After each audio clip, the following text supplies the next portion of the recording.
Calma. Um, dois, três, foi. Eu acho muito engraçado que tem uma vozinha falando em inglês que tá gravando. Enfim, vamos lá. Parágrafo 4 da ortografia. As observações que se seguem visam a explicar o significado das distinções que, para nossos propósitos, devem ser feitas sobre os juízos. Distingue-se os juízos em universais e particulares. Isto não é propriamente uma distinção entre juízos, mas uma distinção entre conteúdos. Deve-se-ia dizer um juízo com um conteúdo universal ou um juízo com um conteúdo particular. Estas propriedades dizem respeito ao conteúdo, mesmo quando este não é tido como juízo, mas como uma proposição não acerida. Belezinha? Belezinha. O mesmo vale para a negação. Numa prova indireta, por exemplo, se diz: suponha-se que os segmentos AB e CD não fossem iguais. Aqui, o conteúdo que os segmentos AB e CD não sejam iguais contém uma negação. Mas este conteúdo, embora possa ser um juízo, não é apresentado como um juízo. A negação, portanto, incide sobre o conteúdo. Quer este conteúdo se apresente ou não como um juízo. Por essa razão, acho mais apropriado considerar a negação como uma nota, McNally, de um conteúdo acerível. Tranquilo também?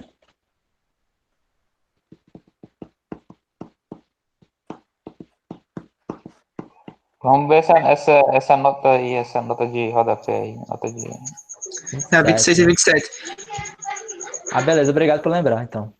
26 e 27. Alan, esse, quando ele fala assim, tipo, por essa razão, acho mais apropriado considerar a negação como uma nota de Sim. conteúdo serível. Como seria isso, de nota de conteúdo serível? Tá vendo? Isso aqui, ó. Nota. Hum. Isso aqui é conceito, terminologia de lógica da época, velho. Ou seja, aqui é mais um elemento da tradição em Frege do que propriamente algo inédito. Nota, na tradição, principalmente se você procurar em Kant e talvez em Wolff, é simplesmente aquilo que é, vamos dizer, percebido acerca de um conceito. Vou colocar nesses termos. O que isso quer dizer? Ah, tem o conceito de homem. E esse conceito de homem, ele abrange o conceito de animal racional. Então, animal e racional são notas do conceito de homem.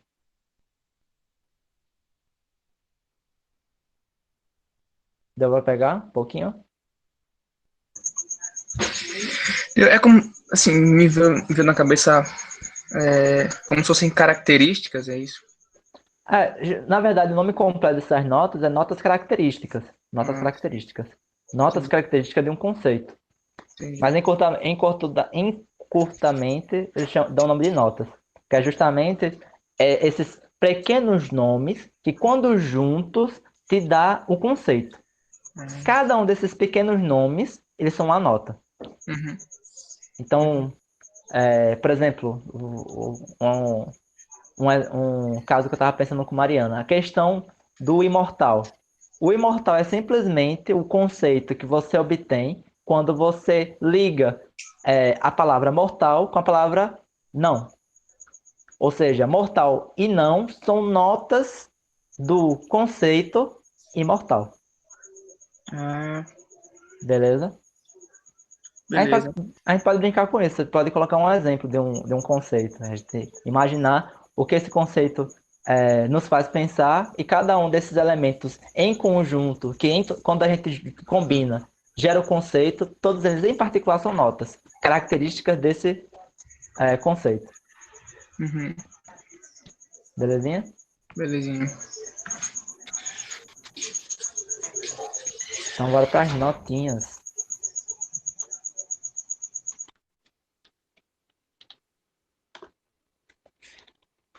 (26, 27, né? Vocês falaram? Isso, Alan. Vamos lá. Dá para ler nesse tamanho ou tem que dar um zoom maior?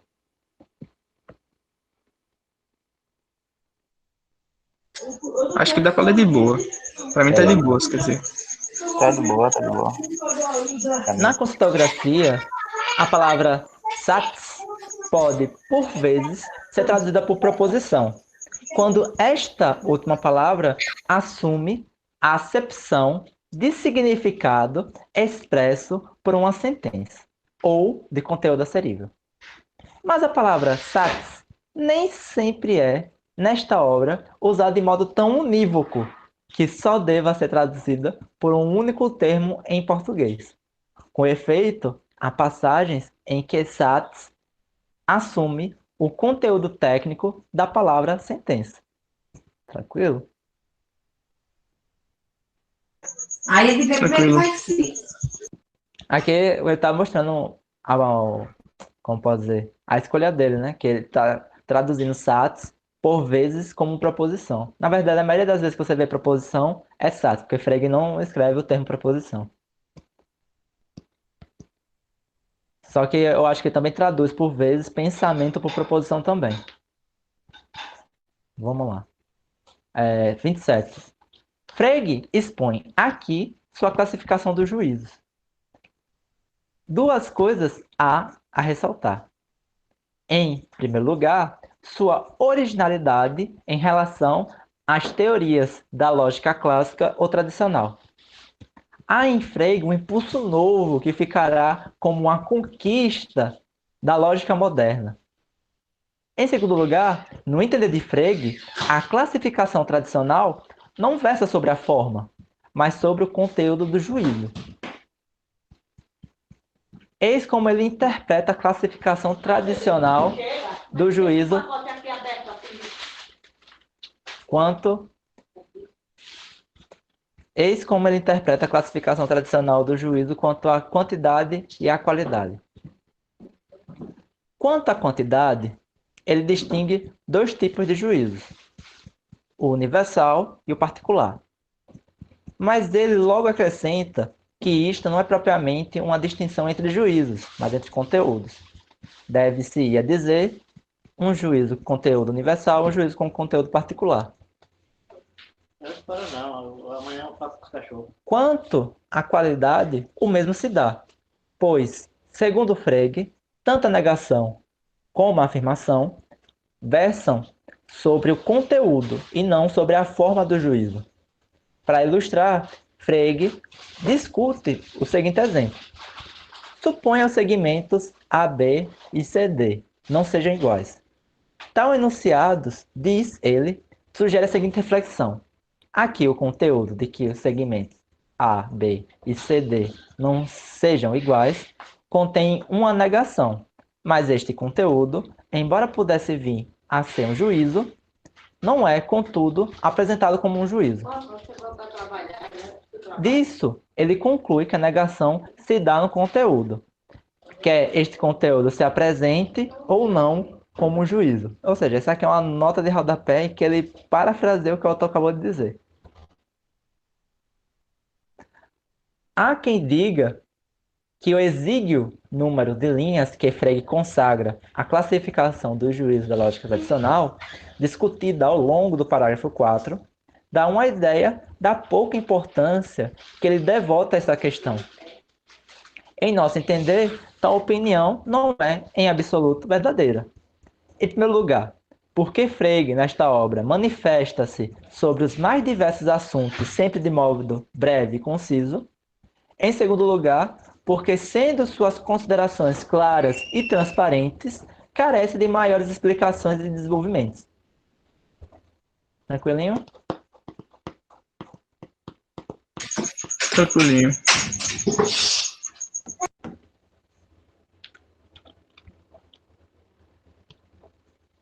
Perfeito, então. Agora eu acho essa análise que ele faz muito interessante. Porque, de fato, pela tradição, é, afirmação e negação é uma característica do juízo. E aí a argumentação dele é bem simples. Ele fala que existem raciocínios que a gente simplesmente pensa, mas a gente não ajuiza acerca dele. Por exemplo, ele supõe que. E são questões bem típicas da matemática.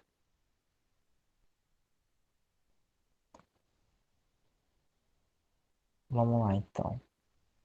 Famosa prova por redução ao absurdo, né? Famosa prova por redução absurda.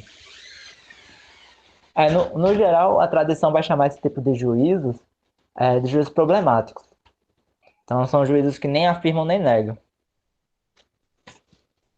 Eles só afirmam uma dada relação. Mas isso não precisa ser esclarecido aqui, por enquanto. Parece-me que a distinção dos juízos em categóricos, hipotéticos e disjuntivos só tem significado gramatical. Vamos ver a nota de próprio Frege. Aí ele fala, a explicação se encontra no decorrer do livro. Tá bom. Tô convencido, então. Ou seja, leia tudo se você quiser entender essa parte, né? Exatamente. O juízo apodítico, vocês sabem o que é um juízo apodítico? Eu não. Não. É juízos necessários, juízos que afirmam necessidade. São juízos apodíticos. Por exemplo, deixa eu pensar uma coisa aqui. Eu acho que você mesmo falou sobre isso, eu fiquei tão lembrado aqui quando você perguntou. Acho que você falou isso quando você estava apresentando o seminário lá de metafísica. Sim, acho que sim. Eu mencionei esse fato. A tradição anterior da Frege, elas distinguiam o juízo de diversas formas. Uma dessas formas é acerca da relação desse juízo com a sua verdade. Por exemplo, um juízo assertório, ele é verdadeiro, mas ele poderia não ser. Isso é um juízo categórico. Ele é verdadeiro, mas ele não poderia ser. O juízo apodítico, a sua verdade é constituinte do juízo. Ou seja, não teria como esse juízo ser falso. Então, geralmente são juízos apodíticos. É São uma juízos. tautologia em todos os casos. Aí é que é interessante a gente estudar esses textos. Porque você vai percebendo que essa nova constituição vai depender do que você acha relevante. Por exemplo, isso que você falou é verdadeiro. Uma tautologia seria um juízo apodítico. Mas existem juízos apodíticos que não são tautologias. O critério da apoditicidade de um juízo é um critério metafísico. Então, a partir de uma metafísica, você diz quais são os juízos que é necessário que sejam verdadeiros e quais os juízos que não. Por exemplo, que Sócrates foi professor de Platão é um juízo categórico. Mas é um juízo apodítico, ou seja, era impossível que esse juízo fosse falso. Compreendi. Mas Compreendi. veja, você pensar um juízo apodítico não implica, por exemplo, na tautologia. Um exemplo de juízo apodítico que a tradição discutiu muito. É necessário que no mundo há coisas. Categórico, categórico. É porque que o Frege não vai falar de assertório, por isso que eu usei o termo assertório. Não sei se o Frege utiliza o termo assertório, para falar a verdade. Talvez até no original esteja o termo categórico. Tem que olhar depois. Mas o contraste é entre juízos apodíticos e juízos categóricos. Ou seja, juízos que afirmam uma verdade acidental, vou colocar nesses termos, e os juízos que afirmam uma verdade necessária. Mas isso que o Carmenson falou é o caso, sim. Tautologia são juízos apodíticos. Mas nem todos os juízos apodíticos são tautologias, isso eu quero deixar bem claro. Porque apodicidade pode se referir até mesmo à questão metafísica sobre as necessidades metafísicas. Por exemplo, que todo efeito necessita ter uma causa. Juízo apodítico também, nessa questão. Não sei se deixa claro ou não. E claro, Juízos acerca da necessidade e da impossibilidade também são apodíticos. Quando você afirma a impossibilidade também é apodítico. Certo? Então, de certa forma, também esse tipo de juízo, ele vai refutar, ele vai depender de um sistema metafísico de determinado autor. Acredito que Vamos sim, supor cara. que da construção de uma metafísica para um autor.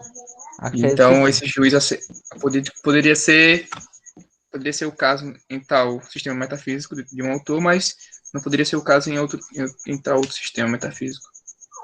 Eu acredito que é esse o caso. Eu acredito nisso.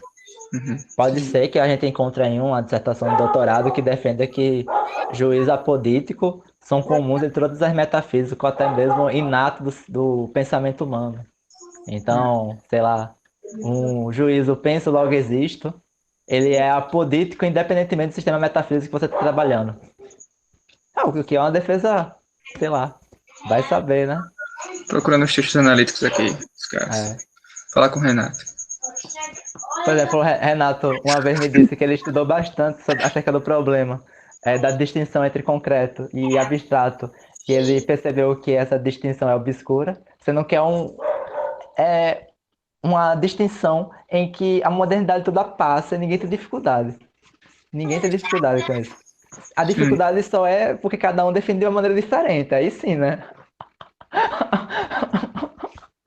Mas dentro do que os caras próprios definem para si, eles colocam critérios para identificar quando o nome é concreto, quando o nome é abstrato, é legalzinho. É bem legal. Uhum. Bacana. Mas é isso, fica aí para os estudantes do desenvolvimento da filosofia de argumentação contemporânea. Vamos É lá. isso aí. Vamos lá. O juízo apodítico difere do assertório pelo fato de o juízo apodítico sugerir a existência de juízos universais a partir dos quais se poderia inferir a proposição, enquanto o juízo assertório carece de tal propriedade. Ao dizer que uma proposição é necessária, sugiro com isso algo sobre os fundamentos do juízo, Untergrund. Mas, já que isso não afeta o conteúdo conceitual do juízo, a forma apodítica do juízo, de forma des apoditischen Urteils, não tem para nós qualquer importância. Isso aqui é outra coisa interessante. Ou seja, para o Frege, quando alguém faz o juízo apodítico, é porque ele está juntando um juízo com um juízo universal. Ou seja, ele está sugerindo já uma existência de um juízo universal que antecede aquele juízo.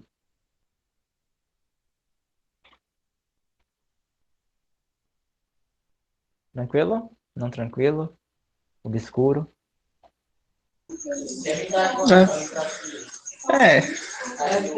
Por exemplo, pode ter gente que fala que é apodítico que Sócrates é mortal. Mas para afirmar que é apodítico que Sócrates é mortal, que não teria como Sócrates, justamente por ele ser humano não ser mortal, então dizer que ele é mortal é apodítico, o Frege falaria, é porque você está supondo o juízo, ou a existência do juízo, todo homem é mortal. Então, para fazer esse juízo ser apodítico, você pressupõe o juízo universal. Ou seja, novamente, não é a característica do juízo. Uhum. Agora eu compreendi, sim. Só para deixar claro, lembre, não é uma definição perfeita, mas ajuda na maioria dos casos. Um juízo categórico é aquele que é a sua verdade é o caso, mas poderia não ser. E o juízo apodítico é aqueles juízos em que a sua verdade, pelo próprio conteúdo do juízo, não poderia ser falsa. Um juízo apodítico. E o contrário também é válido. Estou enfatizando a verdade para não ficar reproduzindo duas vezes a mesma coisa, só que trocando algumas palavras. Beleza. Ah, sim. E a importância também de distinguir juízos categóricos de juízos apodíticos na tradição é o seguinte. Quem lida com juízos apodíticos, na tradição, é a lógica modal. enquanto a lógica silogística lida com juízos categóricos.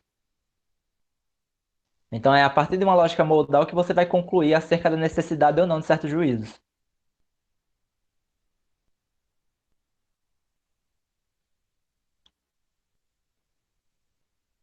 Vamos lá.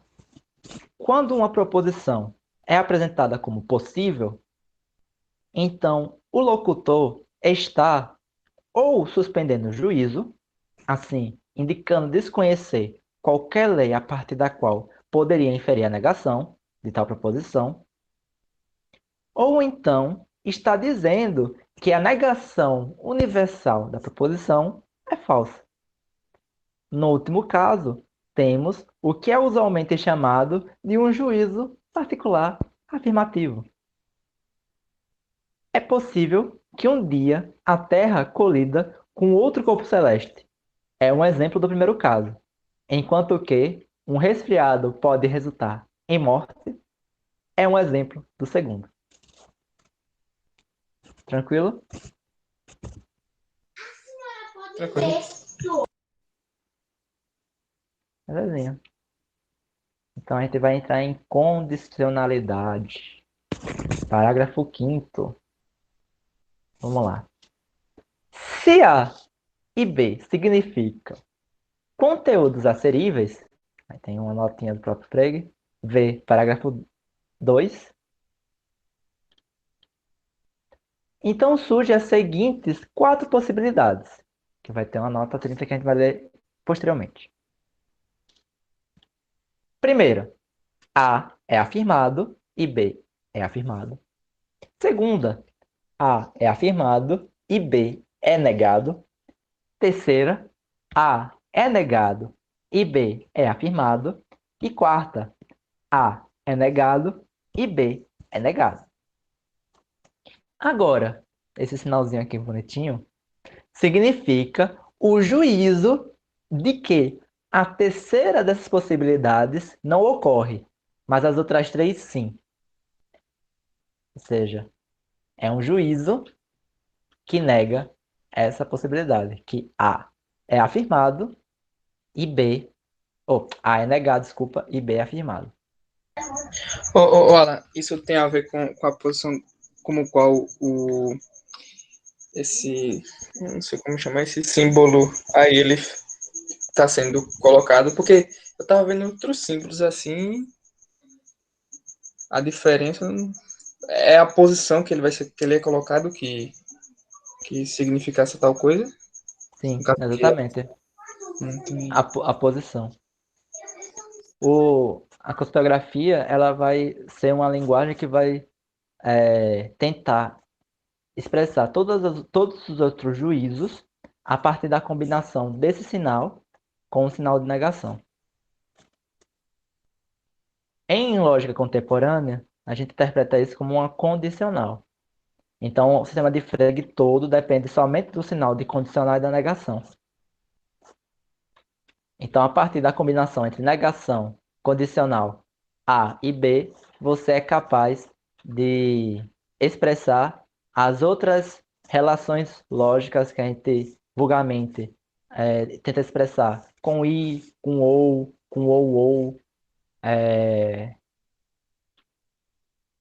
com nem. Tranquilo? tranquilo. Ô, Alan, Oi. então esse símbolo que ele colocou aí agora, ele significa o juízo de 3 posições aí acima, exceto a que A é negado e B é afirmado, porque seria uma falsidade, dado que é uma condicional, não é isso? Na interpretação contemporânea desse texto, sim. Na interpretação conceitográfica, é que das 4 possibilidades, a terceira é negada.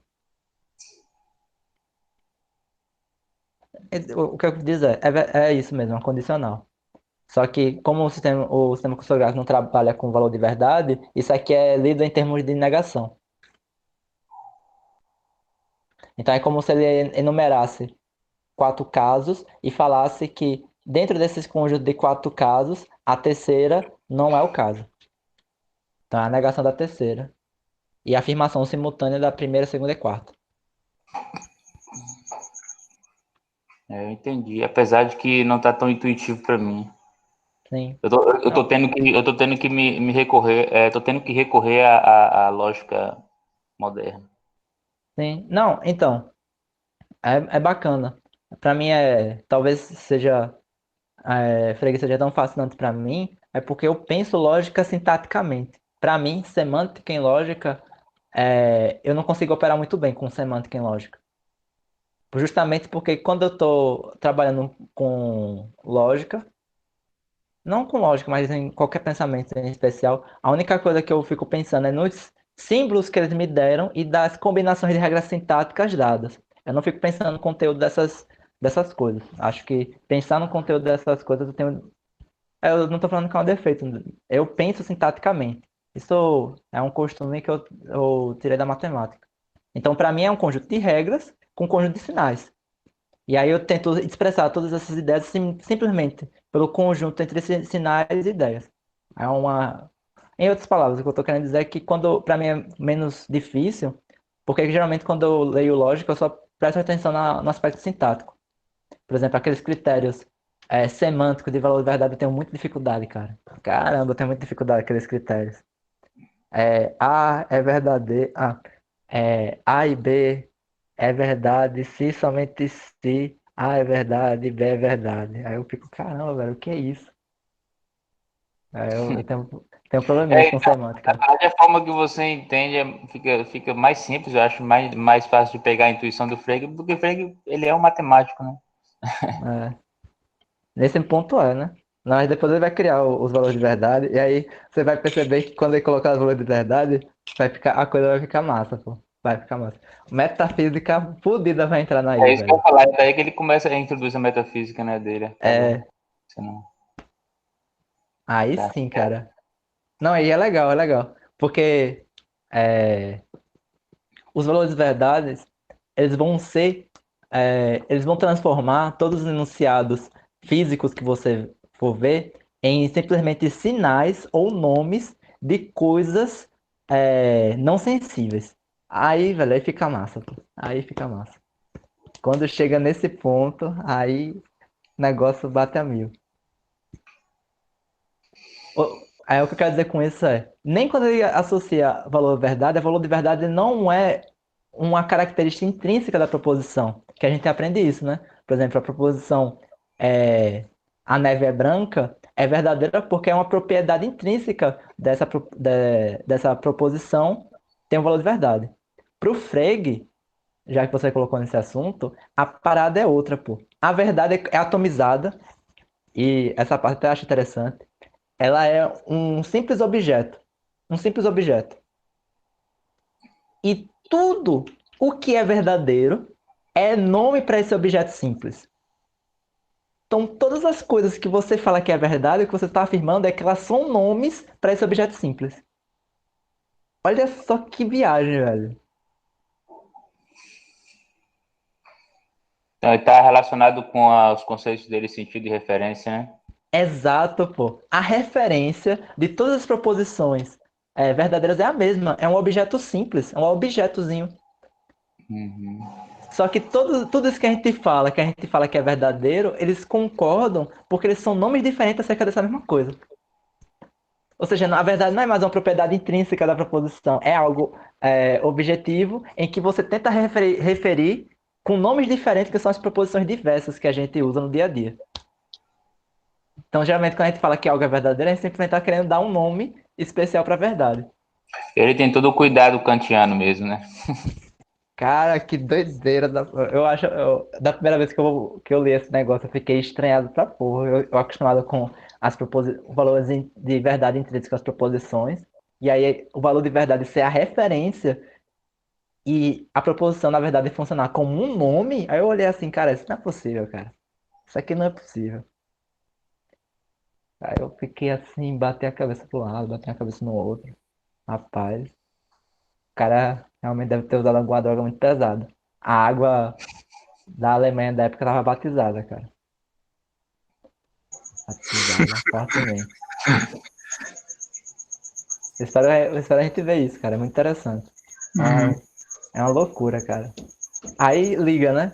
Teoria lógica com teoria da linguagem, com teoria ontológica, em uma só teoria. Aí você vê porque os analíticos, quando estão falando de lógica, parece que estão falando de metafísica, quando eles estão falando de metafísica, parece que estão falando de linguagem, quando estão falando de linguagem, parece que estão falando de lógica. Porque justamente quando chega aqui no Frege, pô, os três coisas são juntos e um depende intrinsecamente do outro. A concepção de linguagem depende da concepção de lógica, a concepção de lógica depende da concepção de ontologia em Frege.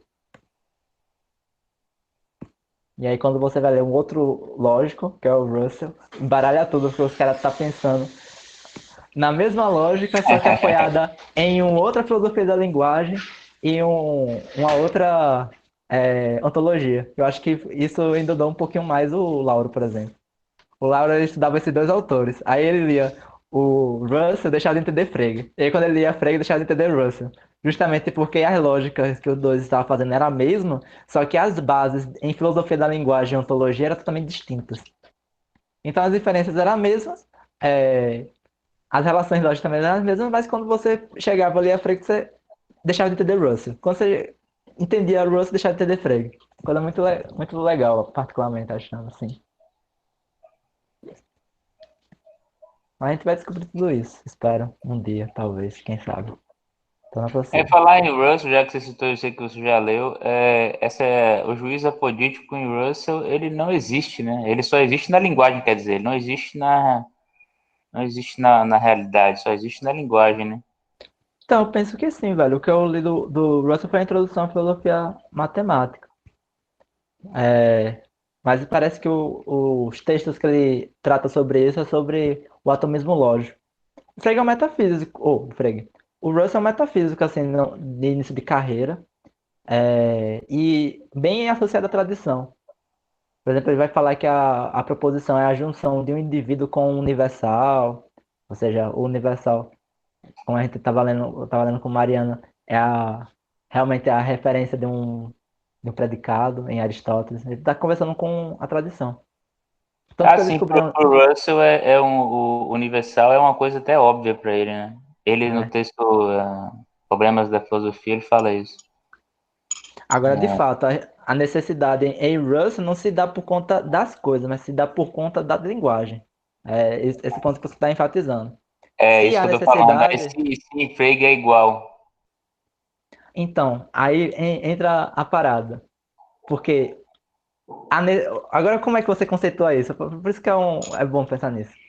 Para o Frege, a necessidade se dá por conta do pensamento. E aí? É uma necessidade da coisa ou necessidade da linguagem? A necessidade se dá na cadeia própria dos pensamentos. Por isso que ele está fazendo uma conceitografia, que é uma linguagem formulada do pensamento puro. Porque o pensamento puro, em suas próprias relações, ele dá necessidade. E aí? Quem é que coloca a mão assim para se decepar caso errar? Tá bom, esse foi um exemplo estranho. Mas me parece que seja, então, Bom, se fosse grego, era tudo logos. Eu acho que cai tudo na linguagem. Eu acho que acaba caindo na linguagem também. Porque não é nesse texto mesmo que o tradutor ele fala aqui pro Frege, o pensamento puro, ele também chama de lógica, por vezes, Sim. Mas e é esse é o lógica problema. com a linguagem. Mas esse é o problema. Sabe quem é que cria esse termo de lógica como relações do pensamento puro? Hum. O Kant, pô. Por isso que eu ligo com Kant. É o Kant que dá essa definição. Assim. O Assim, Kant dá. eu acho que o Frege ele traz bastante os cuidados assim com as questões que o Kant levanta, né? Dá para perceber, não? Então, minha argumentação não é nem que o Frege está preocupado com Kant. É porque a matriz comum da época de formação desses filósofos é a mesma. Ou seja, onde o Kant tirou aquela informação, outras dezenas de pessoas também pegaram essa mesma informação e concluíram coisa semelhante, entendeu? Então, mais do que um vocabulário kantiano, isso é um vocabulário da ciência alemã da época. Ah, sim. Até é engraçado, porque o Alessandro Duarte fala bem assim, ó, eu nunca consegui saber o que é extensão do conceito para Frege.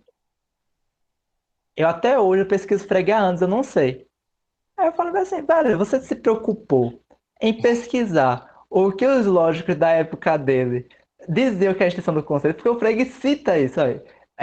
Eu chamo de extensão do conceito o que os lógicos chamam por esse nome, eu não vou me atentar a isso.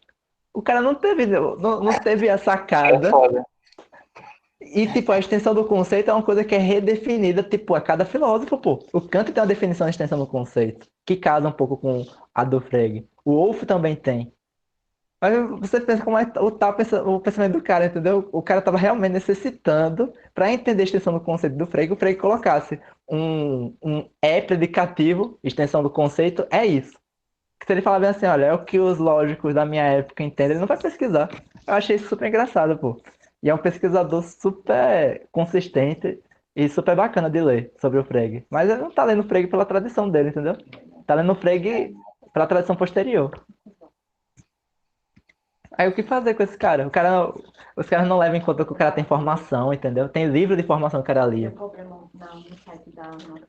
O Frege leu o Stuart Mill, o Frege leu o Strellenberg. Quem diz isso mesmo é o próprio Frege na hora de citar os autores. Ele cita o nome desses caras. Pelo menos pra mim, se ele cita, eu pressuponho que ele leu.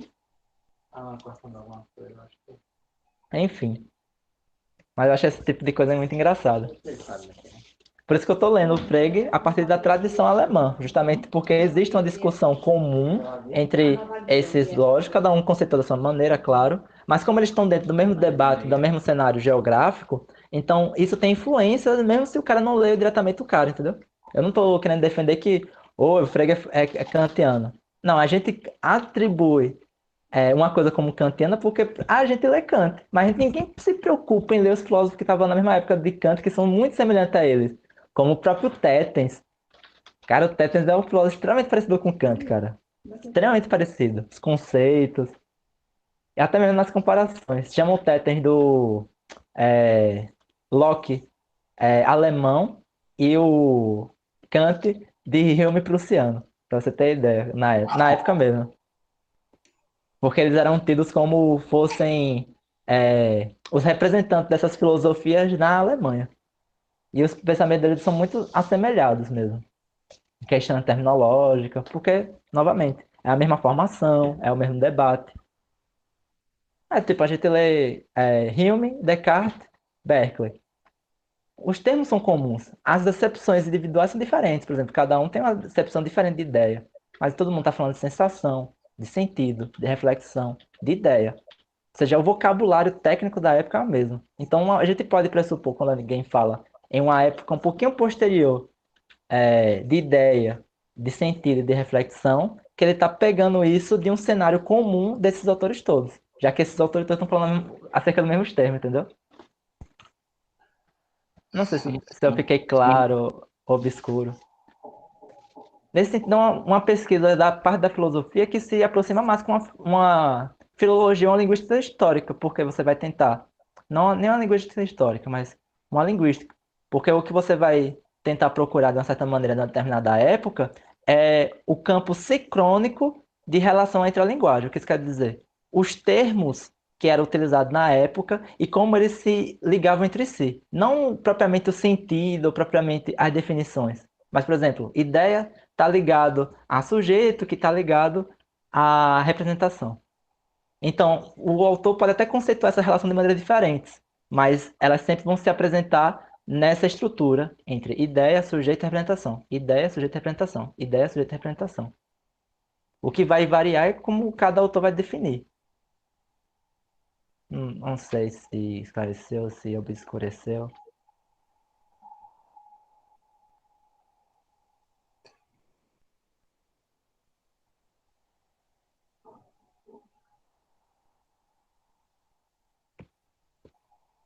Eu acho que deixei todo mundo tonto, todo mundo ficou calado. Eu estava esperando o silêncio para poder fazer uma pergunta que eu imagino que eu vou, porque eu tô caindo de paraquedas agora. Não, tranquilo. Não, poxa, pode fazer, cara. As perguntas que vocês estão fazendo são perguntas que eu já fiz e não respondi.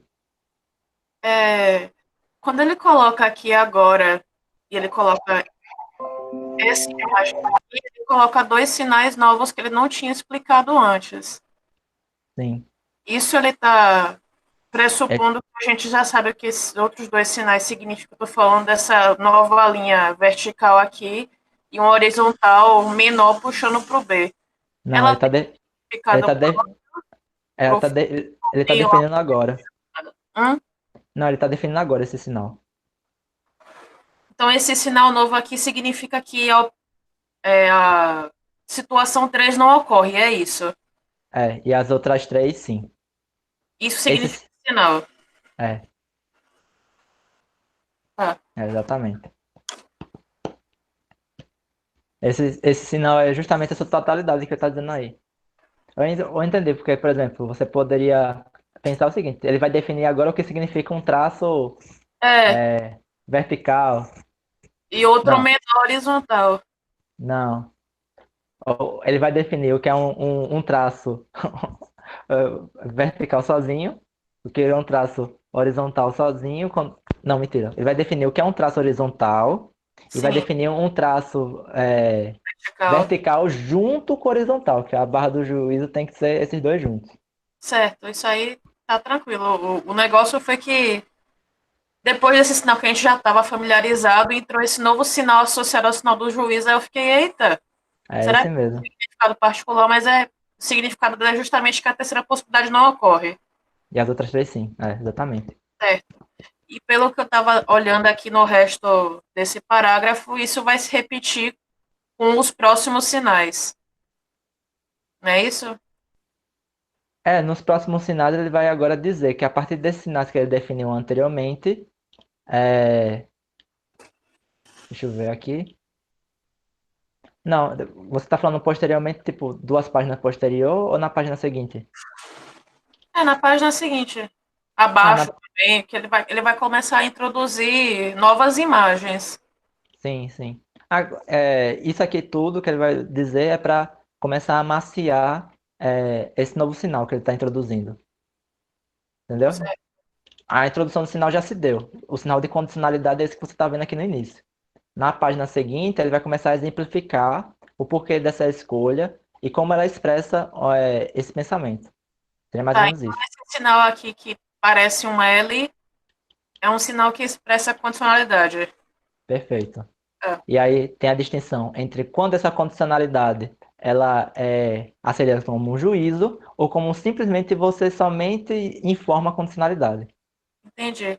Então, nesse primeiro caso, ele está saindo como juiz e logo abaixo ele vai falar apenas de conteúdo.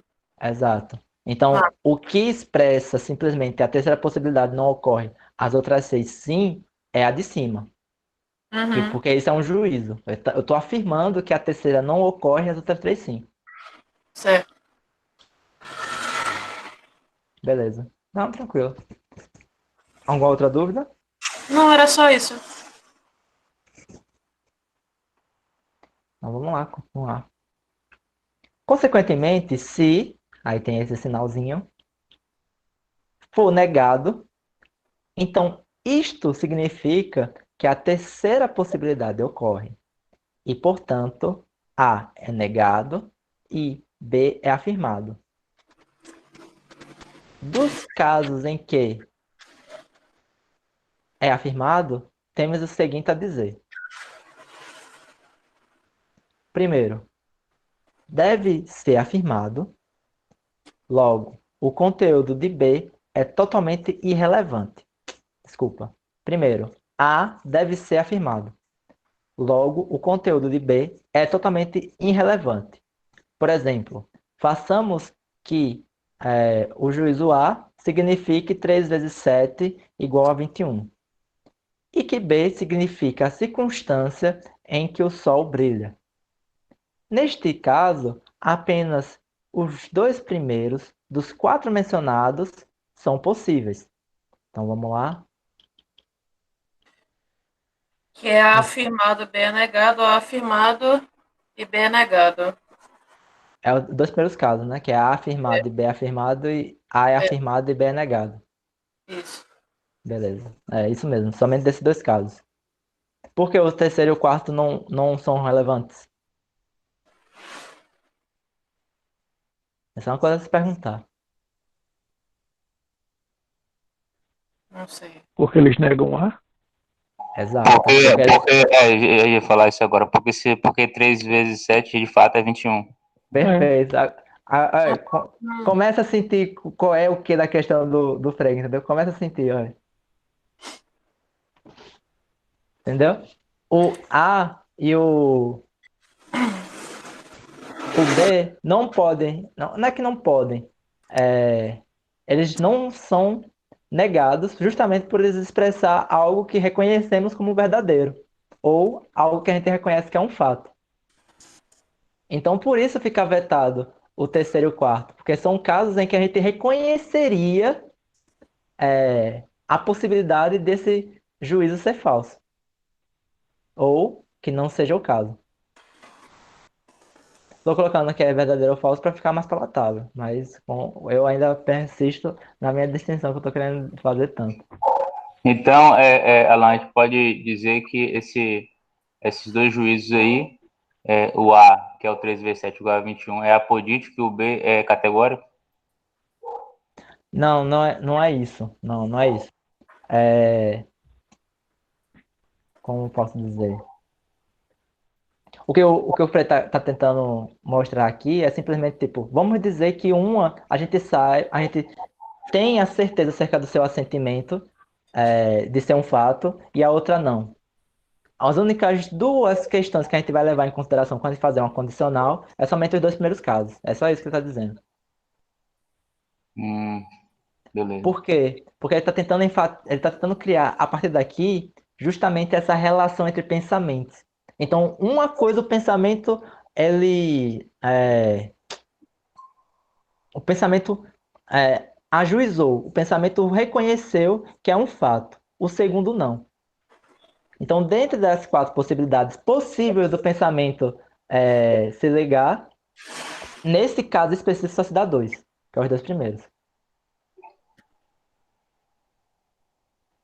Não sei se você ficou obscuro falando assim.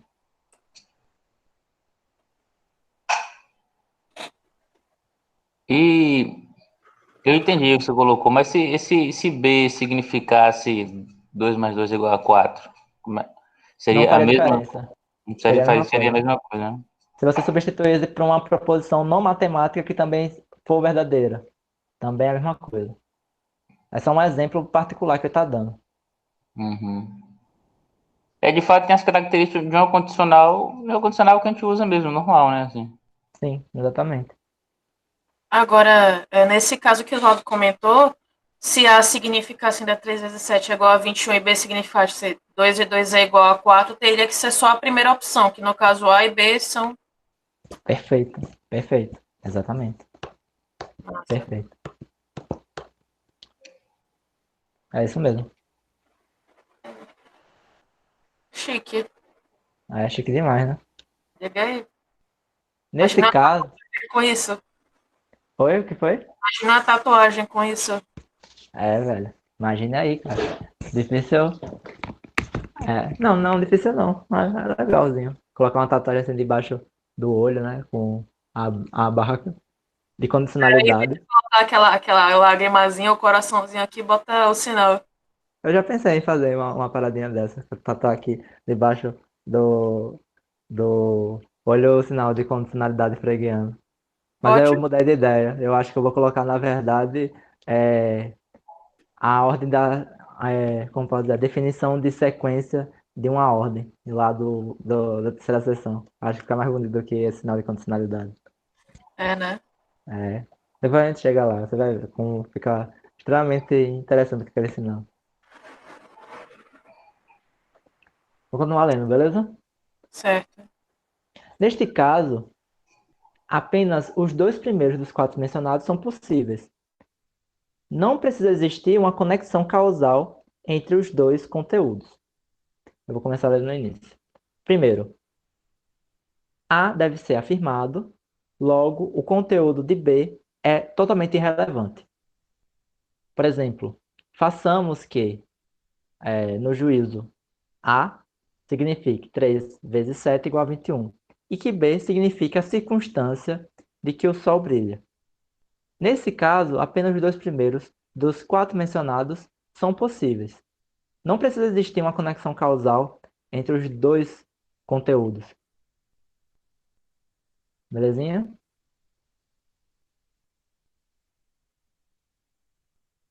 B tem que ser negado, logo o conteúdo de A é irrelevante. Por exemplo, façamos que B significa a circunstância de que o movimento perpétuo é possível.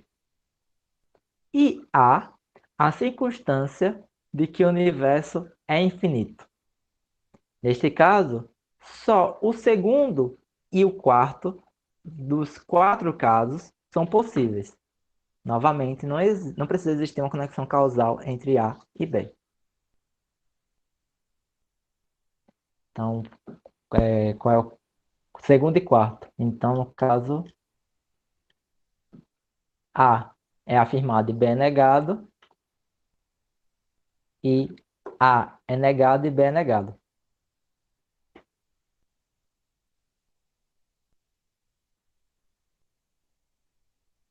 Tranquilo aqui?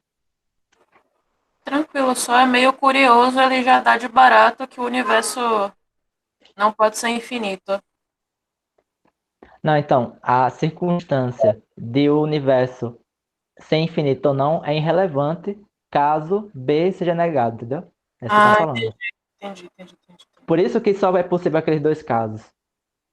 Porque o único que é passível de ser tanto verdadeiro como ser tanto falso é o segundo.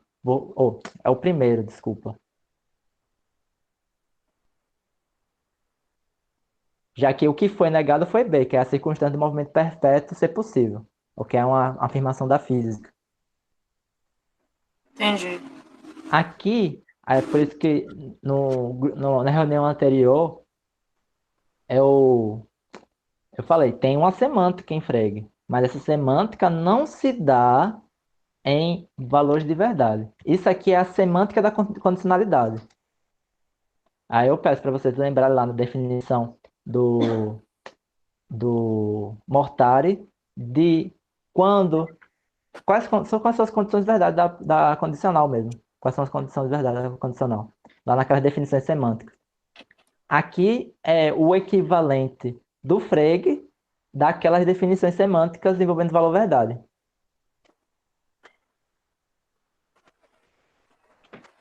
Certo, errado? O que vocês acham?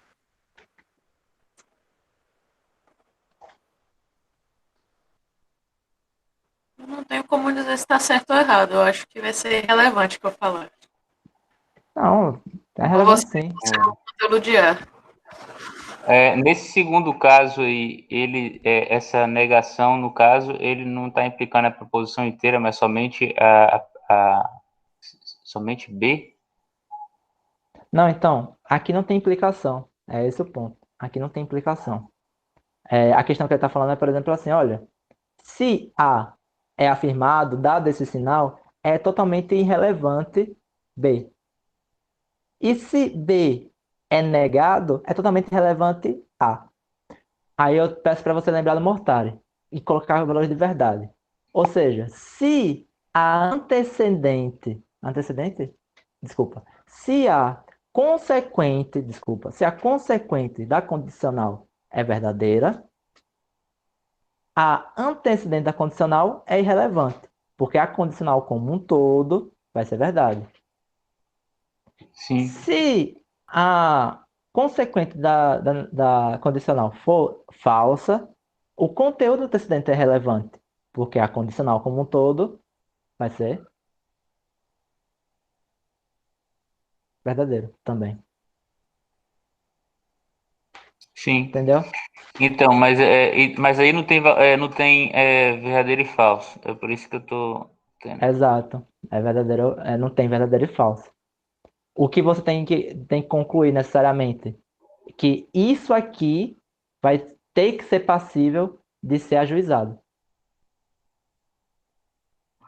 Porque o que vai exercer aqui como o é verdadeiro vai ser o quê? A barra de juízo. Sacou? Então tem uma leve distinção aí da condicional, como a gente entende lógica moderna, né? Porque na verdade É, já é verdadeiro, né? O juízo. então, foi o que eu falei também na reunião passada. O juízo, ele sempre vai ser dado a partir da combinação de todos esses conjuntos de sinais depois dessa barra de conteúdo. Ele não é a análise entre as considerações particulares desses dois. Não, você só vai inserir o juízo quando você combinar eles todos em um símbolo só. E aí você vai assentir eles como totalidade, como um juízo. Não sei, eu acho que eu estou obscurecendo essa pergunta. Refaço de novo. Não, é como não há valor de verdade, né? Então a condicional ela não funciona exatamente como funciona na lógica que a gente estuda, porque ele já existe, já, vamos dizer assim, um valor de verdade, a partir do momento que é um juízo, né? Já há um valor de verdade a partir do momento que é um Não, juízo. já é verdadeiro, o valor de verdade ele é verdadeiro a partir do momento que eu coloco o juízo, porque daí ele vira um fato, não é isso? Sim, O ele é um juízo. fato. Esse aí de cima aí, eu não sei como é que ele falaria isso, A, B aí, em cima. Esse aí não é um juízo ainda, ou é? Não, esse aqui não é. Ah, Esse A e B não é um juízo, mas o que ele está estudando. Vamos pegar esse sinal sabendo que A é um juízo. A é um juízo, aqui é o sinal que ele está colocando. O juízo que há. uhum. Ah, tá, ele tá dando aí só um exemplo. Exatamente, está dando um exemplo. Se A for um juízo que a gente considera como fato, não importa é, o, a circunstância de B, vou colocar assim. Não importa se B é afirmado ou negado. Isso aqui vai ser um juízo. Seria mais ou menos isso. Ele está definindo os critérios de ajuizamento da condicional, vou colocar assim. Ah, agora ficou um pouco melhor. Ou talvez faltou essa palavra, critério de ajuizamento de uma condicional. Porque numa lógica contemporânea, isso aí seria as condições de verdade da condicional. No Frege, é condições de ajuizamento de um sinal. Acho que fica melhor com essa expressão, né? É possível, né? Porque a gente pode confundir com a lógica, né? A lógica moderna e tal. Sim. Agora essa parte 2 aí, ele não coloca, no exemplo, ele não coloca o símbolo de juízo. Nesse aqui que eu estou circulando com o mouse? Quando ele coloca aqui aí ele dá a explicação e depois ele coloca 2 e dá outra explicação. Ele fala que B tem que ser negado, logo o conteúdo de A é irrelevante. Exatamente. Aqui ele está dando simplesmente uma condicionalidade e quais são os critérios dessa condicionalidade, dado esses dois exemplos especiais, seria ajuizado. Eu vou tentar explicar melhor. Caso você não saiba o conteúdo de nenhum dos juízos, nem de A nem de B, o que você tem são essas quatro possibilidades. E quando você ajuizar acerca desse sinal, o que você só está falando é que você está negando a terceira e as outras três acontecem. Uhum. Mas vamos supor que você tenha esse sinal que você ainda não ajuizou. Isso é importante. Esse sinal você ainda não ajuizou. Ou seja, você só está tentando compreender esse pensamento. Mas, Ou seja, o não ajuizado é o que eles chamam de negado. não, o não ajuizado é o conteúdo completo da condicional. A condicional não foi ajuizada. Tá ok. Entendeu? Porque é isso que é complicado. Porque a condicional, do jeito que a gente pensa, já é um condicional que a gente pensa com os valores de verdade agregado.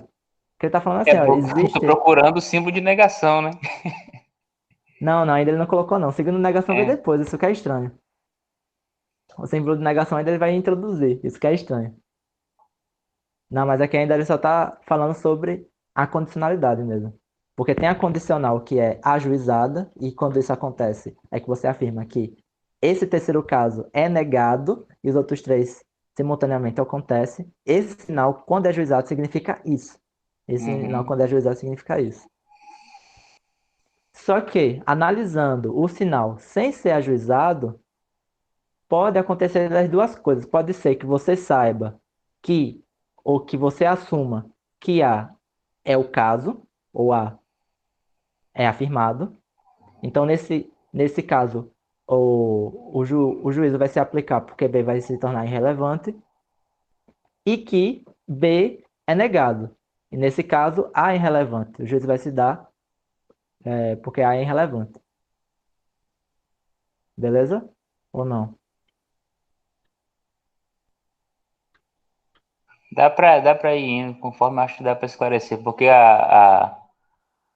meu ponto é que uma dificuldade, eu suponho que ela esteja ocorrendo em que, primeiro que Frege, ele introduz essa noção de juízo e daí ele fala que na parte lá anterior, parágrafo anterior, eu acho, que ele fala que é o conteúdo que ele é modificado, algo assim, não é? Que ele fala? Exatamente. A negação incide no Incide no conteúdo. conteúdo. É Sim. isso que eu estou tentando conectar, entendeu? Essas informações Entendi. do, de como ele trabalha com esse símbolo, com essa ideia de juízo e de conteúdo. Sim. Olha, em resumo, para ficar esclarecido para você o que o Frei quis fazer naquele momento. Essa parte aqui, que é essa linha vertical, é o juízo. O restante daqui para cá é conteúdo. O restante. Então, se você está depois desse traço, é tudo conteúdo. Uhum. Ou seja, negação é o quê? Estudo o conteúdo do juízo. Condicional, também estudo da condicional do juízo. Por que ele está fazendo isso? Porque na tradição que antecede ele, negação, condicional, conjunção são características do juízo, são qualidade de juízo. O que ele está tentando fazer é que juízo é um só, é essa barrinha aqui. Todas essas propriedades que a gente está estudando são propriedades do conteúdo. Seria assim que eu colocaria nesse ponto. Que são as notas, no caso, né? Que são as notas. Então, pelo fato dele estar denotando por um sinal, isso não quer dizer que não é um conteúdo, entendeu? Ele já definiu que o Uhum. conteúdo é tudo depois que está na barra do juízo. O que ele está tentando, na verdade, fazer, quando ele está negando juízos categóricos, juízos universais, juízos particulares, é que o juízo tem qualidades diferentes. Não, o ajuizamento é uma coisa só. O juízo é sempre um. Essas qualidades que você está atribuindo ao juízo são qualidades do conteúdo. Por quê? Aí vem a argumentação dele. Porque a gente pode pensar essas coisas sem ajuizar acerca delas. Então a gente pode pensar numa conjunção sem ajuizar acerca da conjunção. A gente pode pensar acerca de uma proposição universal sem ajuizar acerca dessa proposição. Essas proposições todas são pensáveis sem o nosso juízo.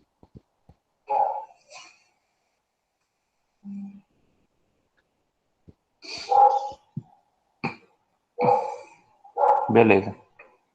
Beleza? Certeza que ficou convencido com isso que eu falei? Tá melhorando. Eu só deixo enfatizado isso. O juízo, uma distinção entre Frege e todos os filósofos anteriores a ele, é que para o Frege o juízo é uma coisa só. O juízo é uma atitude só.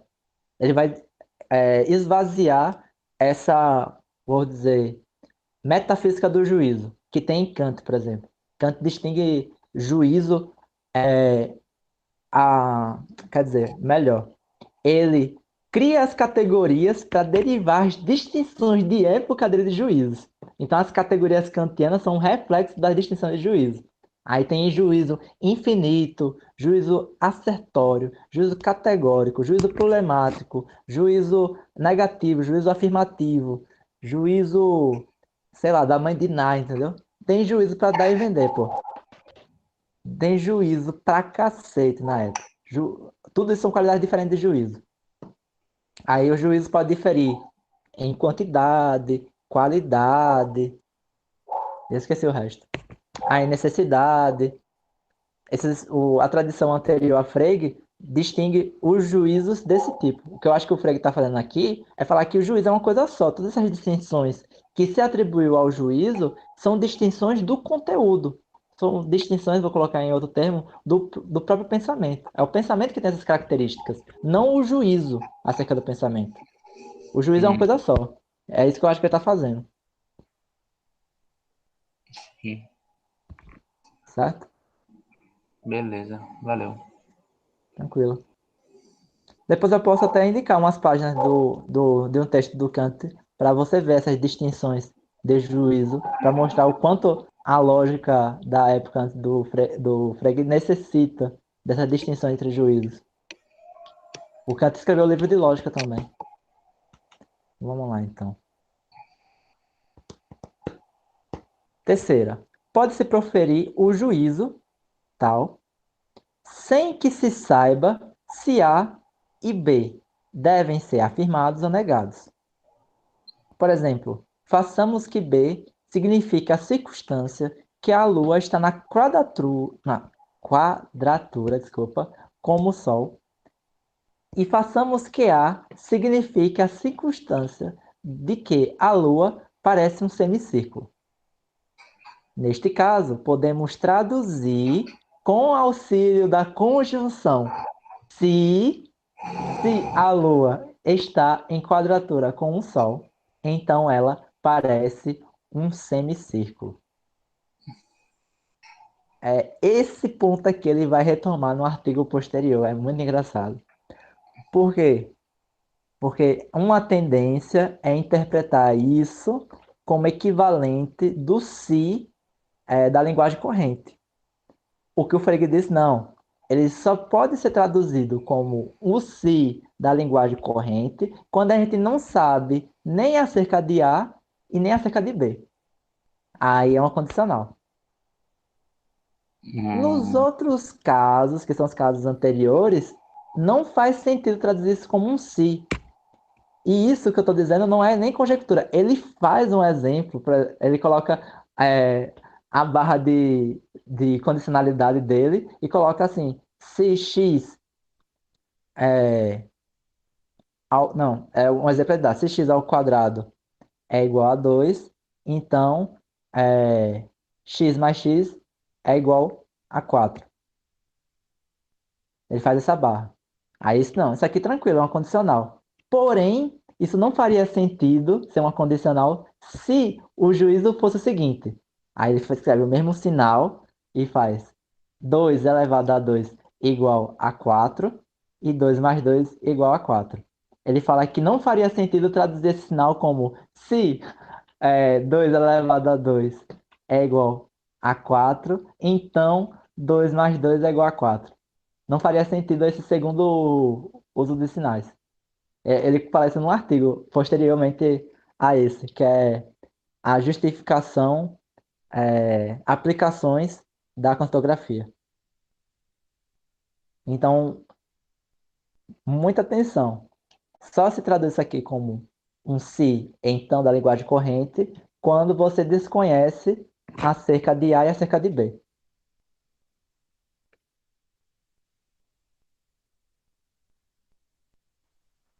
Tranquilo? Mas Acho que... se a gente desconhece acerca de A e acerca de B, como é que a gente vai dizer que é um juízo? Então, é porque ele não está preocupado, por enquanto, sobre as motivações que não levam a gente a acreditar em A e B. Ele só está preocupado, uma vez que a gente inferiu que é um juízo A e B, o que se deriva a partir disso.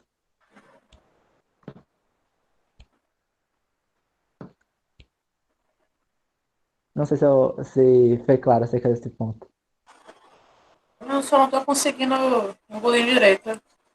Não, é porque que às vezes a gente desconhece se tanto A ou tanto B é verdadeiro ou falso, mas a gente reconhece que há uma relação entre A e B. Mas a gente desconhece individualmente quem é verdadeiro e quem é falso, entendeu? Uhum. deixa eu pensar, é porque aqui nos exemplos que a gente usa no cotidiano, a gente sempre assume que uma dessas é verdadeira. Mas bora pensar numa condicional que a gente desconheça as duas. Você sabe algum assim? Pode ser um. É porque o exemplo que ele coloca é de matemática. Estava conversando esse dia sobre a galera ficar fazendo como é que são exoplanetas. Não sei se funciona. Funciona, mas tem que criar uma condicional. É tipo. E justamente pela radiação dá para perceber qual vai ser o maior grau de alguma substância que tem lá, mas não dá para saber quais são as outras. Sim. Mas a gente Ah, só sabe uma. poderia ser um caso desse tipo se a lei da conjectura dos elementos pelo seu grau de radiação For correto. for Não, correta. se for É, correto. não, se for um fato, colocar se for um fato para ficar mais parecido com a fotografia. Se for um fato, então o planeta, sei lá, Urano é composto principalmente de hidrogênio. Não se sabe nem se A é verdadeiro e nem se B é verdadeiro, mas se sabe na assunção que A é verdadeiro, B também tem que ser. Entendi. E a Agora gente foi sensacional. E esse exemplo que que a gente está pegando agora é perfeito porque o Frege vai justificar posteriormente a escolha da condicionalidade para o sistema criptográfico, que ele fala os raciocínios científicos se dão a partir da condicionalidade. Então, o raciocínio científico ele só afirma a partir de condicionais. Ele nunca afirma algo apoliticamente para afirmar a certeza da verdade de outra coisa. Não, ele afirma, por exemplo, se tais leis são o caso, então tal fenômeno vai acontecer daquela determinada forma.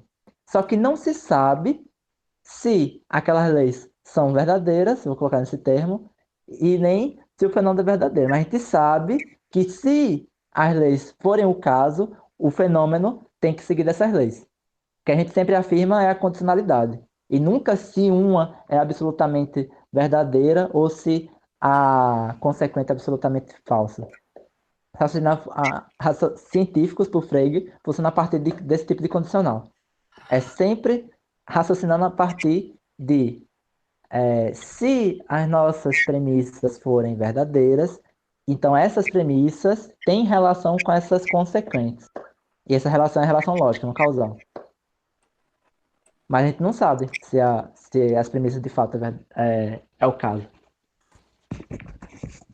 Não sei se deu para pegar agora que Deu sim, colocou deu o sim. exemplo. Esse exemplo caiu como uma luva, velho. Ficou muito bom mesmo. Até anotei Sim, aqui. sim, é legal pra caramba. É legal pra caramba. Entender muita coisa a partir disso, muita coisa mesmo.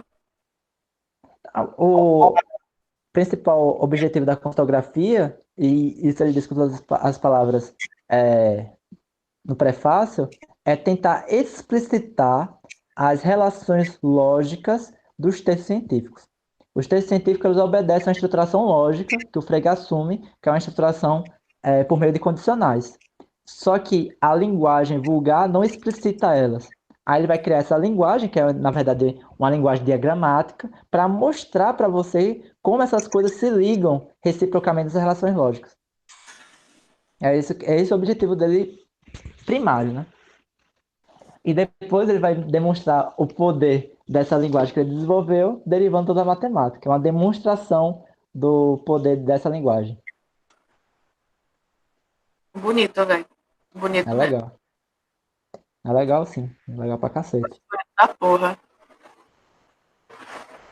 Todo mundo também achou tranquilo isso aqui? Ou ficou mais obscurecido acerca desses pontos? Estamos seguindo. Vamos seguindo. Tranquilo. Belezinha, então. Chama-se traço de condição o traço vertical que liga os dois traços horizontais. A parte do traço horizontal superior, localizado à esquerda do traço de condição, é o traço de conteúdo, cujo significado já for explicado. Da seguinte combinação de sinais. Então, aqui tem a barra de conteúdo, o traço de condição e outra barra de conteúdo, que é essa parte de baixo. Parte de baixo, barra de conteúdo, essa barrinha aqui, horizontal. Esse puxando para cima é o traço de condição e esse traço maior é o traço de conteúdo. Agora, por que ele não falou isso quando ele foi antes dele falar tanto sobre isso? Porque o traço de condição não é a condicional. A condicional é isso como um todo. Certo.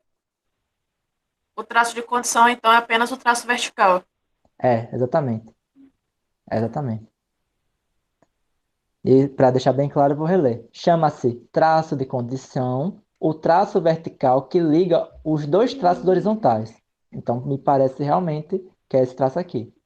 É a parte do traço horizontal superior, localizada à esquerda do traço de condição. É o traço de conteúdo. Então, isso aqui é o traço de conteúdo, cujo significado já foi explicado. E das seguintes combinações dos sinais, bererê barará aqui, A é anexado a todo sinal que pretenda se relacionar com o conteúdo total da expressão. A parte do traço horizontal situado entre A e o traço de condição é o traço de conteúdo de A. Isso aqui seria bacana de vocês depois Foi pegarem. o que eu perguntei quando a gente começou a ver esses sinais. Em vez desse cara colocar no começo, não, ele coloca depois. Eu tô revoltada. Porque primeiro ele introduziu o sinal de condicionalidade por completo, e agora ele vai falar, dado esse sinal de condicionalidade por completo, o que cada um dessas partes é. Então, essa parte daqui para cá, de A, é o sinal de conteúdo de A, esse aqui é o sinal de conteúdo de B, esse aqui é o traço de condição, e esse aqui é o traço de conteúdo do restante, vou colocar assim. Então, 1, 2, 3, 4 sinais que tem aqui. Tirando A e B, né? Que são letras genéricas. Interessante, né? Tipo, é como se aqui fosse uma letra, esse tracinho aqui, uma letra. Outra letra, esse outro tracinho aqui. Outra letra, esse tracinho aqui. Outra letra, esse tracinho aqui embaixo. Então, tem 4 partes, esse sinal. Claro, não contando A e B. Traço de conteúdo de A, traço de conteúdo de B, traço de condição e traço de conteúdo do restante. Certinho? Certinho, eu ainda tô revoltada. Sim, sim. Isso aqui é importante porque é justamente essa montagem aqui que vai definir escopo. É justamente essa montagem aqui que vai definir escopo. Ou seja, como diferenciar uma condicional em que é A, se B, se C, ou se A, então B, se C. Vai ser justamente essa distinção que eu estou fazendo aqui, que vai permitir essa distinção de escopos. Ou seja, é o que a gente tenta desempenhar com os parênteses. Ele não vai ter parênteses, ele vai ter justamente essas diferenciações entre qual é o traço de conteúdo de A, qual é o traço de conteúdo de B e qual é o traço de conteúdo da totalidade do conteúdo acerível. Tranquilo, tranquilinho mesmo. Beleza. Tá, entendeu tudo isso? Consequentemente, é fácil ver que. Agora que vem a parte que eu acho mais engraçada. É fácil ver que isso aqui nega o caso em que A é negado, enquanto B e gama são afirmados. Deve-se pensar esta fórmula como constituída dessa aqui. Certo? Calma.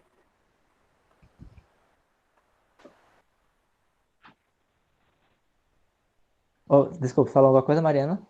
Só falei calma. Eu não achei Ah, fácil sim. de ver, não. Tô vendo ainda. Eu também não acho nada fácil de ver.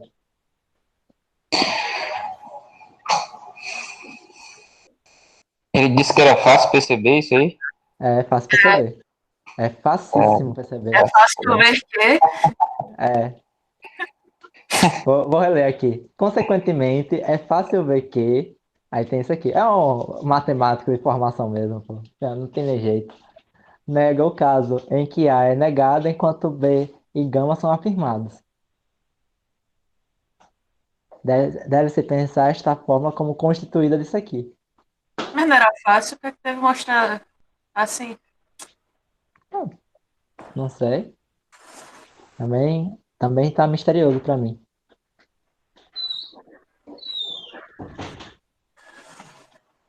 Ele continua fragmentando, explicando aí embaixo, ou ele para aí? Não, aqui já é outra coisa. Aqui a gente Essa tem é que outra se, coisa. a gente tem que se resolver nisso aqui. Aqui é a gente, pô. Aqui é a gente e Deus. Seria legal se botasse aquele quadro pra gente ficar apontando os sinais. É, tem um quadro assim aqui, eu vou compartilhar de novo. Rapidamente.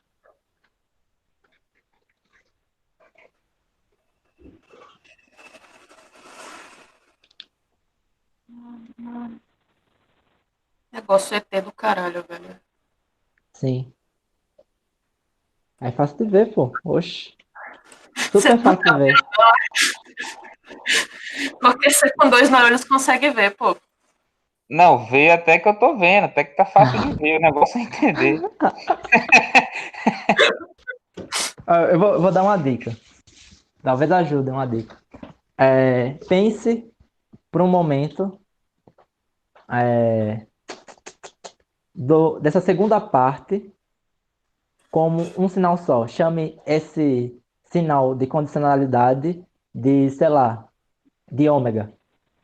Tá vendo essa parte que eu tô circulando? Seria o sinal todo, no caso. Seria o sinal todo por ômega. A gente substitui Ele esse tá sinal todo por chamando ômega. que A é negado enquanto IB e gama são afirmados. Isso é o sinal todo. Esse aqui é o sinal todo. Ou seja, Tá? qual é a definição de condicional? A definição de condicional a gente volta lá. Que a terceira possibilidade não ocorre, mas as outras três sim. Ou seja, a possibilidade em que A é negado e B é afirmado. Como B aqui é gama e A gente chamou de ômega, então aqui nega o caso. B é gama, como assim, Alan? É porque eu tô transpondo aqui, ó. Por exemplo, dentro desse sinal, para parecer com o outro, a gente não chamou a segunda parte de ômega. Sim. Então o ômega vai exercer, na verdade, essa função que A está exercendo aqui, né?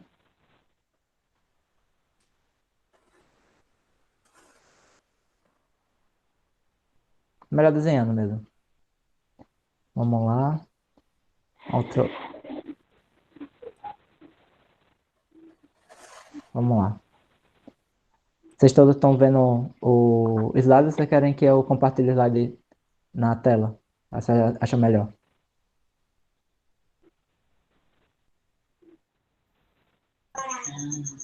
Se puder compartilhar aí, tanto faz. Sim. Vou compartilhar então. Peraí, calma. A gente vai Melhor até que. que horas? Vocês vão até que horas, geralmente? A gente vai terminar esse parágrafo. Aí acho que a gente pode dar finalidade, né, não, gente? Isso. Se não tem o velho adicional noturno, né? Tem adicional noturno. Passou das 10.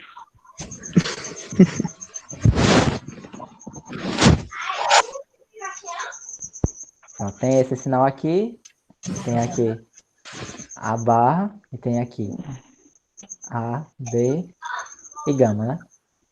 Então aqui tem A, Isso.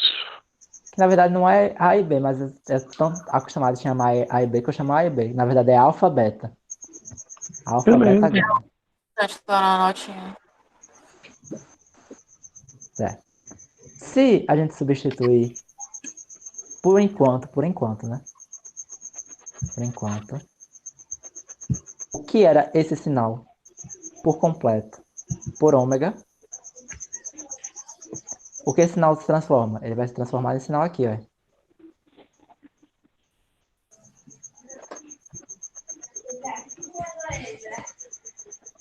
Não é? Se eu substituir esse sinal todo aqui por ômega, o sinal que eu tenho é esse aqui.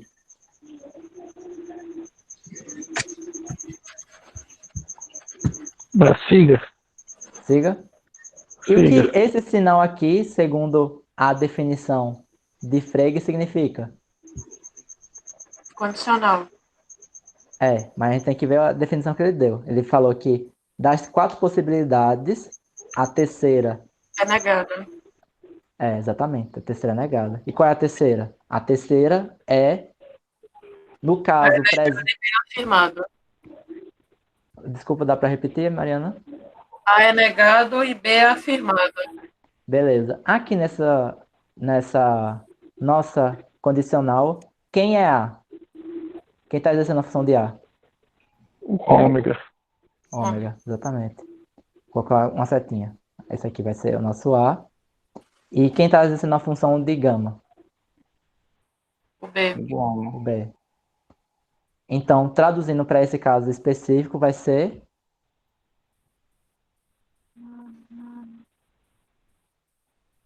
o caso em que não pode ocorrer de gama ser negado, não, gama ser afirmado Isso. e ômega ser negado. Caramba, é muito complicado fazer isso aqui, viu? Peraí. Agora eu vou escrever uma caixinha de diálogo aqui. Caramba, cadê? Aqui, texto. Então, esse vai ser: não ocorre que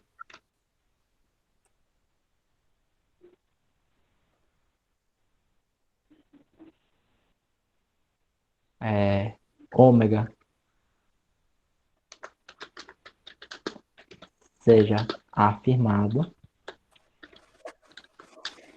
e gama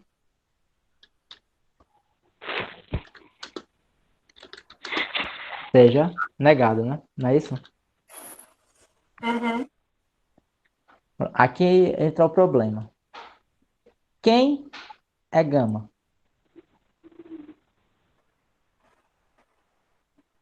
Gama é outra condicional.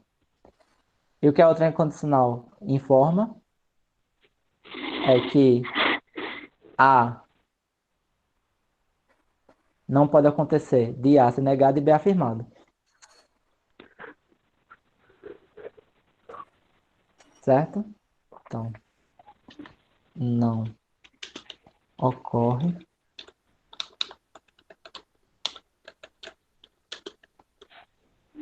que A seja afirmado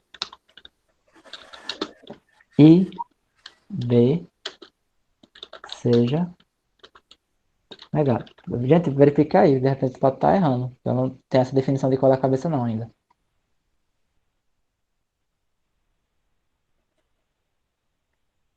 Verifica aí pra mim se é isso mesmo. O terceiro caso? Não, a definição de condicional é se A é afirmado, B é negado. Não, o terceiro caso é o contrário. Obrigado. Então, A é negado, não ocorre que A seja negado e B seja afirmado, né? Isso. Então, o de cima também é o oposto. Aqui, ó. Não ocorre que ômega seja negado e gama seja afirmado.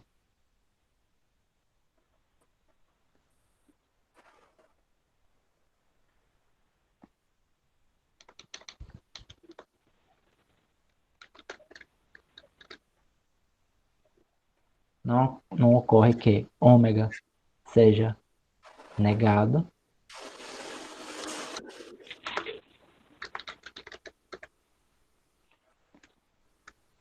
Vai, gente, me ajuda. Vocês estão conseguindo acompanhar? Vocês acham que tem alguma coisa errada? Por enquanto?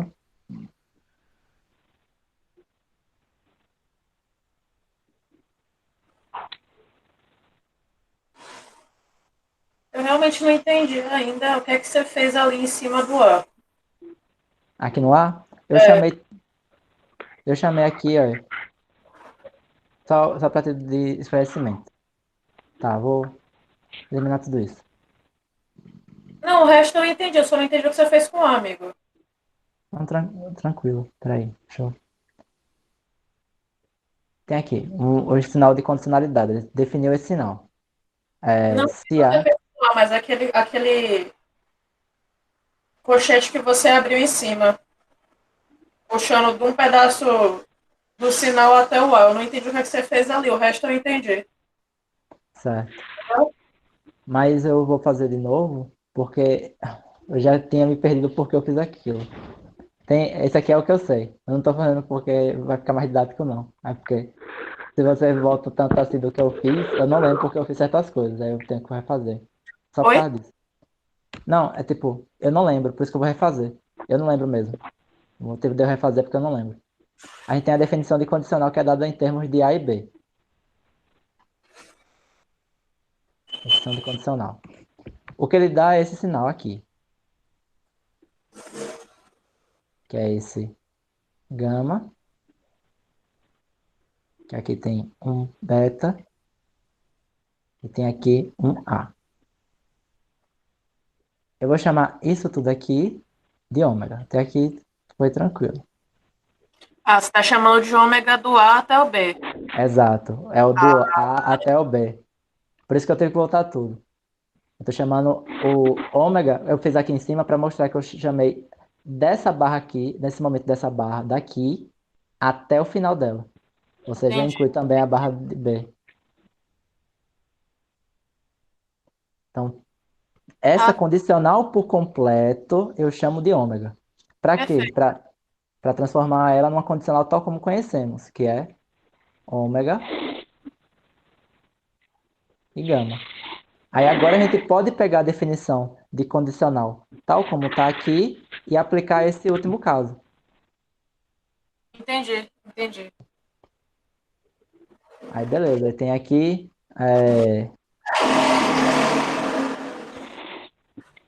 que é que a terceira das possibilidades não ocorre. Então, Vai não negar é afirmado. ocorre que A seja negado, né? É, E é afirmado. B afirmado. Tranquilo, agora foi, velho. Valeu. Não, oxe, tem que refazer mesmo pra gente saber o que tá fazendo. Até porque eu erro muito. Vai. Vou colocar em maiúsculo para ficar mais claro. B afirmado. Oh.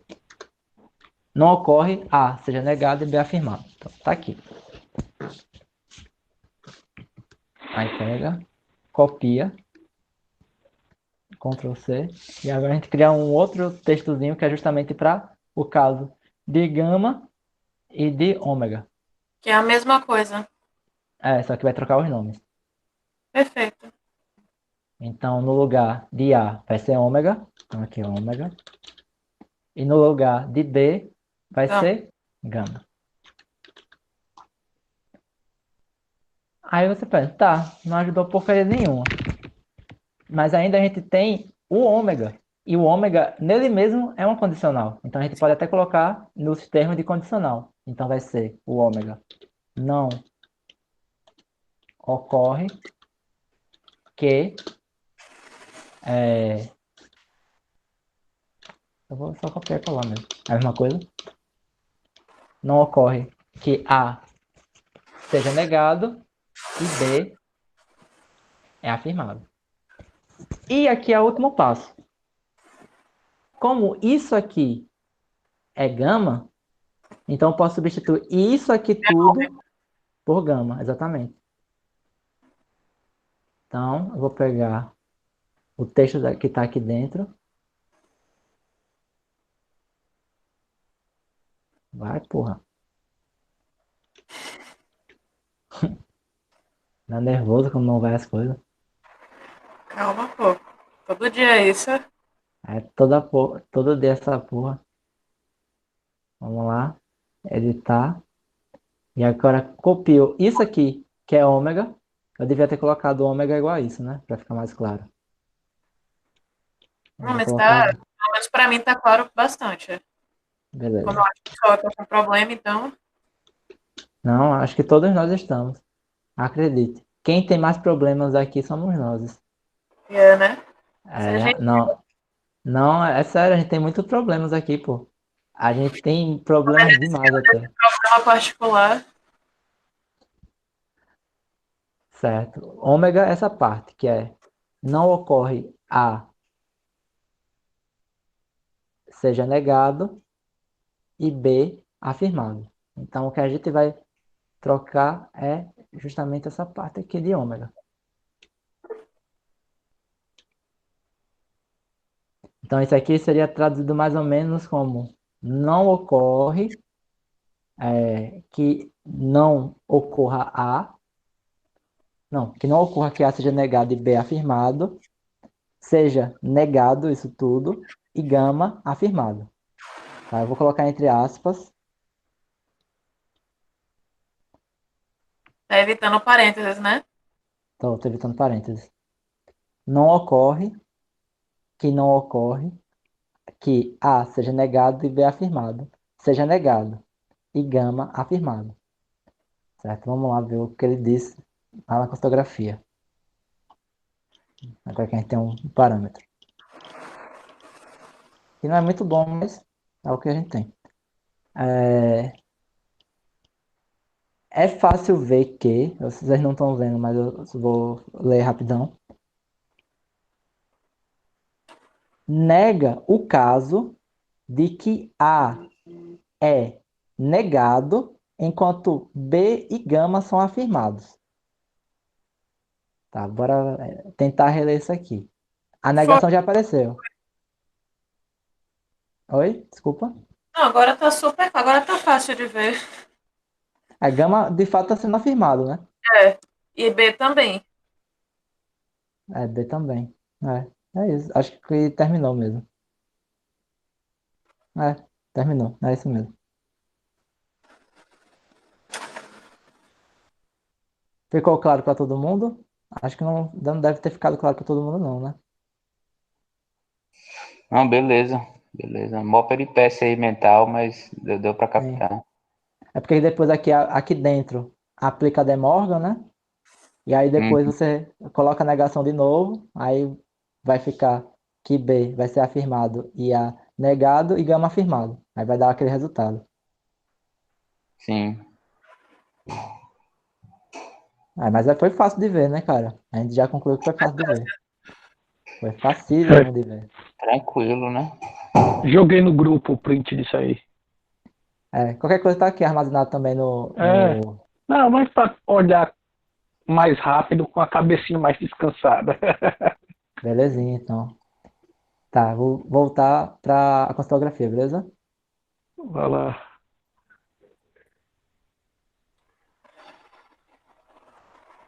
Vamos lá, criptografia. Pronto, aqui. Deve-se pensar esta fórmula. Oh, desculpa, não está apresentando ainda, né? Agora foi? Sim. Deve pensar esta fórmula como constituída disso aqui. Assim como isso aqui é constituído de A e de B.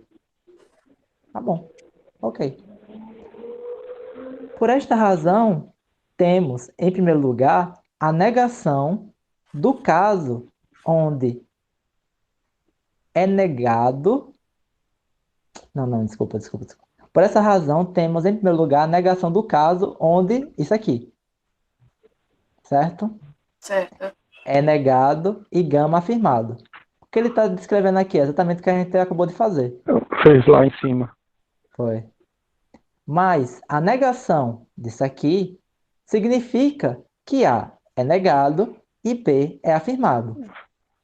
A partir disso, obtém-se o que acima foi dado, como a gente chegou. Caso se dê uma conexão causal, então também se pode dizer que A é a consequência necessária de B e de gama. Ou, se ocorrem as circunstâncias B em gama, então a circunstância A também ocorre. Então, caso você queira dar uma conexão causal, eu acho muito importante enfatizar isso. Essas traduções são contextuais. Então, cada sinal, você está expressando uma relação causal, você pode traduzir por isso aqui. Ou isso. Belezinha? Beleza. E agora, para fechar com chave de ouro, não é menos fácil reconhecer que Engraçado, tem, né? Engraçado pra caralho. nega o caso que B é afirmado, mas alfa e gama são negados. Caso se pressuponha uma conexão causal entre A e B, então pode-se traduzir a expressão acima nos seguintes termos. Se A for uma consequência necessária de B, então pode-se inferir que gama ocorre. Então aqui a gente faz a mesma coisa, só que a gente inverte. Em vez de a gente chamar ômega essa primeira parte, a gente vai chamar ômega essa segunda. Tá vendo essa condicional? Chamar essa segunda condicional de ômega. Segunda. Então, como é? Eu vou dar até uma olhada rapidão. Então, como não ocorre que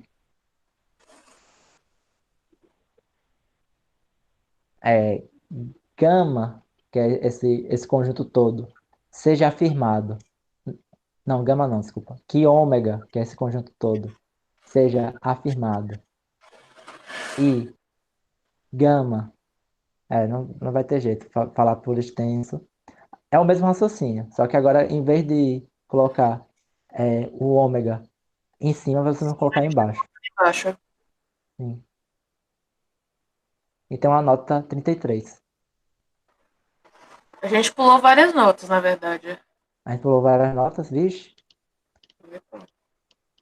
Eita, vocês têm que me chamar a atenção que eu pulo as notas sem querer. Caramba, realmente. Mas a gente pegou a ideia central, aí na próxima a gente faz a retrospectiva dessas notas e desse caso específico aí. Belezinha, Tá então. bem próximo do parágrafo 6 aí. Sim. Fechou. Beleza, sim. Tranquilo. Mas é sofisticado aí a arquitetura aí que ele... Nada, pô, é fácil de ver. É fácil de ver, pô. Não, é uma autoestima lá em cima, né? Não, é elementar, Pô. muito fácil de se ver. Agora eu entendi porque os caras não estavam lendo ele, os caras não entendiam e saía correndo. Isso mesmo. Os caras falavam, pô, esse cara tá tirando, né? Foi o Russell, né, que deixou ele mais palatável, né? Que fez uma propagandinha, né? A lógica do Frege foi recepcionada a partir das leituras do Russell mesmo. Russell, isso, ele fez uma propaganda. Não, tá. Nosso amigo é assim, mas dá pra se aproveitar. Nada, Porque sim. ele é alemão, né? Fica escrevendo essas coisas. Não, e o engraçado é que os artigos mais famosos dele são artigos que ele não tem essa linguagem ortográfica. No sentido de referência, ele usa pouco isso aí. É só distinção. Né? É engraçadíssimo, cara. Engraçadíssimo. Esse é muito fácil, pô. Não precisa ficar mostrando os artigos dele mais conhecidos. É verdade. É verdade, é verdade. Mas isso aí, sucesso. Sucessinho. Agora a gente tá no parágrafo 6º. Devagar e sempre. É isso aí. Então, valeu, pessoal. Boa noite. Quem gostou, se inscreve no canal. Certo?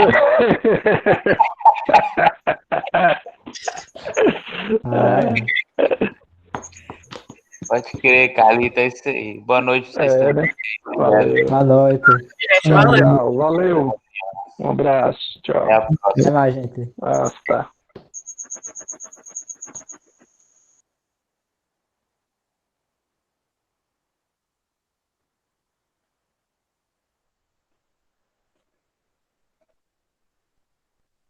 E aí, que achou, Mari? Achei massa. Você quer encerrar a gravação? Pode ser sim, peraí.